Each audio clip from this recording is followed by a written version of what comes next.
Hey guys, what's going on? Hippie here. So today I got a pink one. I found a pink Master Lock 146D, which I wanted to say was this guy right here, but I don't think that that's accurate. I don't know which model that one is now. But anyways, I think I got an extra key ring laying around somewhere. So this one came without a key ring for some reason. So let's chop it open.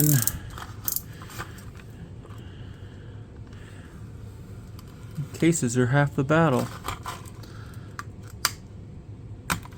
Watch, I say that and it's probably gonna be like impenetrable or what?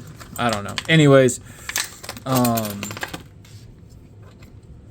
don't know. Saw it, thought it looked kind of fun. Oh, good lord. That key doesn't really like to go in there. Okay, let's try the other one. Oh, that one goes in just fine all the way. Let's grab the old Reaper kit. Reaper. And oh, I got something on the back of it, so that's probably why. Let's do a 40 thou. Top a key away with the, come on now, McTickler, which is profile number 2 in the kit. Go to the back, because that's where I like to start. Is pin number 4 or whatever the last pin is. If it's binding, there we go. Ha! And just like that, she's open. Alright, let's do... That was a really quick one, so let's grab one of the adaptive turners. Put it right down in here. And see if we can give it a tickle.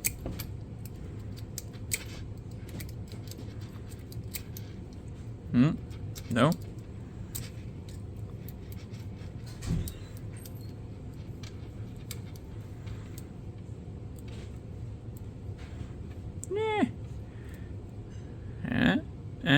Nope.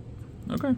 Well, maybe it's because this is in too much. Well, no, because it's offset.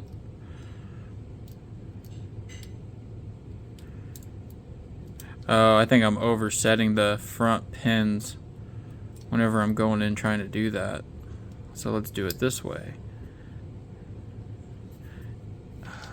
Let's go top of the keyway. All right. And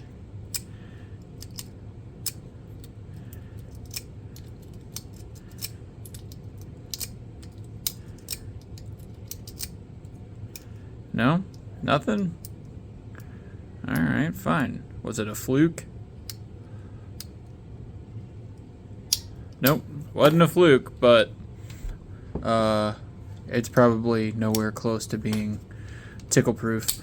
I'm just terrible at that kind of thing, which I feel like I shouldn't have said on camera. Now, that sounded inappropriate. Let's see. See, I'm terrible at this, Stu. I'm terrible, Stu.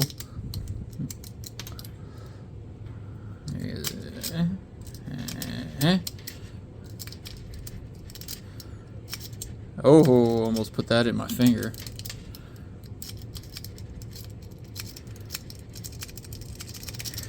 Dang it. Alright, anyways, that's all I'm going to do on this one. Get out of there.